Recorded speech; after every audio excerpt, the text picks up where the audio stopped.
पति पत्नी का झगड़ा दिल छू लेगा। संयुक्त परिवार के एक पति पत्नी में काफ़ी बड़ा झगड़ा हुआ। यह झगड़ा उन छोटे मोटे झगड़ों से ज़्यादा गंभीर था जो हर पति पत्नी में सामान्यतः होता है, क्योंकि इस झगड़े में एक दूसरे की आलोचना करते करते बात इतनी बिगड़ गई थी कि पति पत्नी एक दूसरे से अब तलाक मांगने तक की बातें करने लगे थे।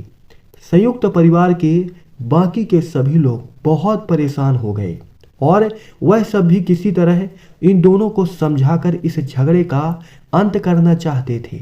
जब सभी के प्रयास काम नहीं आए तो वे लोग पति पत्नी के इस जोड़े को घर के सबसे बुजुर्ग सदस्य यानी दादाजी के पास लेकर गए।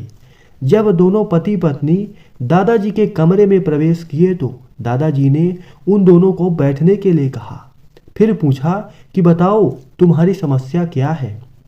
दोनों पति पत्नी एक साथ बोल पड़े और एक दूसरे की आलोचनाओं की झड़ी लगा दी। जितनी कमियां पत्नी अपने पति में गिना रही थी उससे ज़्यादा कमियां पति भी अपनी पत्नी में गिना रहा था और कई मिनटों तक यह सिलसिला चलता रहा। दादाजी ने भी इन दोनों को नहीं रोका और इनको अपना अपना गुस्सा एक दूसरे पर उतारने दिया। आखिर में जब दोनों एक दूसरे की बुराइयां कर करके थक गए और शांत हो गए तब दादाजी ने उन दोनों से कहा, अब दोनों की एक दूसरे की कुछ अच्छाइयाँ बताओ। जब अच्छाइयाँ बताने का समय आया तब दोनों ही पति पत्नी एकदम से चुप हो गए। शायद गुस्से में उन्हें कुछ याद नहीं आ रहा था या फिर गुस्से की वजह से ही वह एक दूसरे की अच्छाइयाँ बताना नहीं चाहते थे।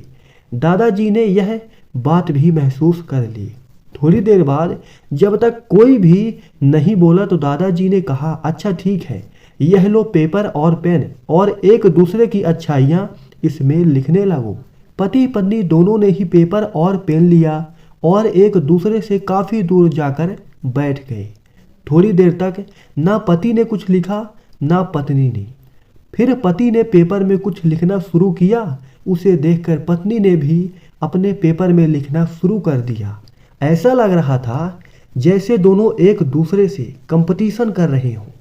काफ़ी समय तक दोनों ने पेपर में लिखा और जब पेपर लिखावट से भर गया तब दोनों ही अपना अपना पेपर लेकर दादाजी के पास उन्हें देने के लिए गए। दादाजी ने उन दोनों के ही पेपर लेने से मना कर दिया और कहा कि अपने अपने पेपर एक दूसरे को दे दो और अब एक दूसरे के पेपर पढ़ो। पति ने पत्नी को और पत्नी ने पति को अपना पेपर दे दिया।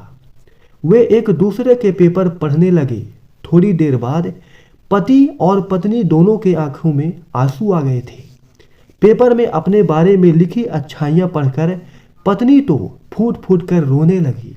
पत्नी का रोता देख पति उसे चुप कराने के लिए दौड़ पड़ा और माफ़ी मांगते हुए उसे मनाने लगा। पत्नी ने भी पति की माफ़ी मांगी और माहौल ऐसा हो गया जैसे कभी कोई झगड़ा हुआ ही नहीं था। दोस्तों, कमियां और खूबियां जगत के हर इंसान में होती है। अब हमारे ऊपर होता है कि हम कमियां देखकर अपने जीवन को नर्क बना लें या खूबियां देखकर अपने जीवन को स्वर्ग बना लें। अगर आपको यह हमारी कहानी पसंद आई हो तो प्लीज़ चैनल को सब्सक्राइब कीजिए। बहुत बहुत धन्यवाद।